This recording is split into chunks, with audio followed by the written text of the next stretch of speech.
If you've been lucky enough to see the northern lights, then you can appreciate their beauty. For one Aurora researcher, it's about both beauty and science.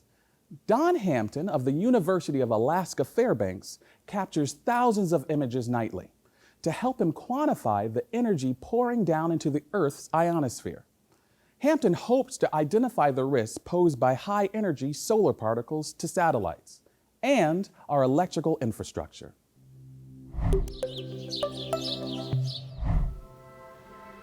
18 to 20 years I've been doing Aurora research.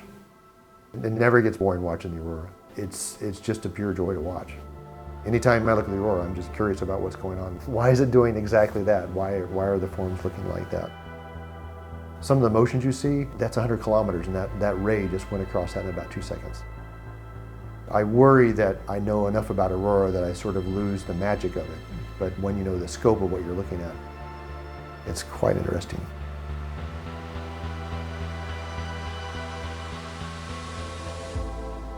My name is Don Hampton, and I research the northern lights, the Aurora Borealis, to try to understand how this whole system affects our modern society.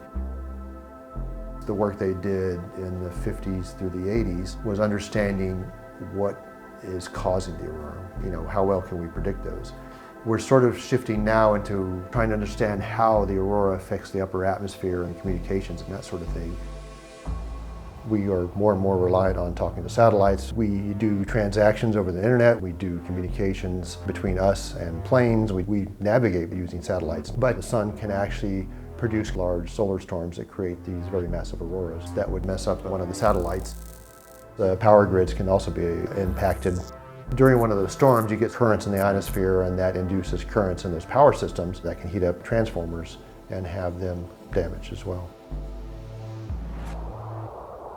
The sun is always putting out this stream of particles called the solar wind. Particles are moving a few million miles an hour. When that bumps into our magnetic field, they follow down magnetic field lines and they bump into molecules in our atmosphere. They depart energy from their motion into those particles, and they get excited. When they get excited, they actually let out a little bit of a light. And that light that you see from those molecules, that's the aurora. The magnitude of the aurora changes quite a bit based on the strength of the solar wind, which changes from day to day, and it changes over an 11-year cycle. So right now we're in what's called solar minimum. During solar maximum, on a given night, you're more likely to see aurora. So I study auroras here at Poker Flat Research Range. All across Alaska, we've got sites that have observatories, and so we operate cameras and spectrographs at those sites as well. I am mostly interested in the optical phenomenon of aurora, so I use different sorts of cameras. What we tend to use are what are called EMCCD cameras, electron multiplying CCDs, that are very sensitive. These EMCCDs are not what you would normally use taking a nice picture or even a nice movie of the aurora. We want to know every single detail of the aurora that's coming through on that camera. I'll take about 20,000 images a night on a winter night in December and January.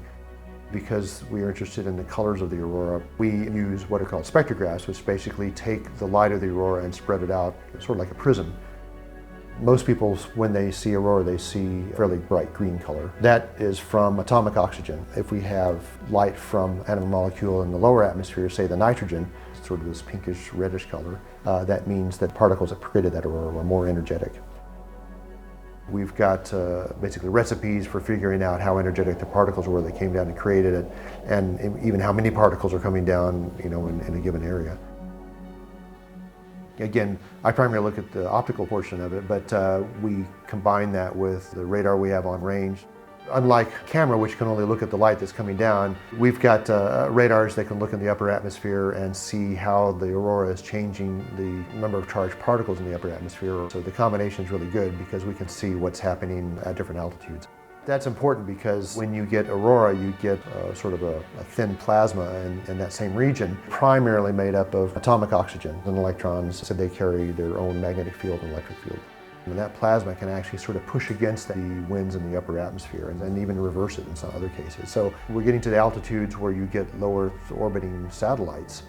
And if you change the winds in certain directions or change the density, that actually changes what that satellite's going through. And it's enough that it can change the trajectory just a little bit by even a few kilometers over a few days. But each of those satellites is now something that has to avoid other satellites as well. as we're trying to understand how the aurora affects the upper atmosphere and the ionosphere and communications and that sort of thing. One of the big questions we're still trying to understand is what scale is the most important, and how much does a small arc in the middle of a larger storm, how much does that matter in the overall scheme of things? Does this one arc that's only 3 kilometers across, is that going to affect the winds in the upper atmosphere and mess up one of the satellites or not?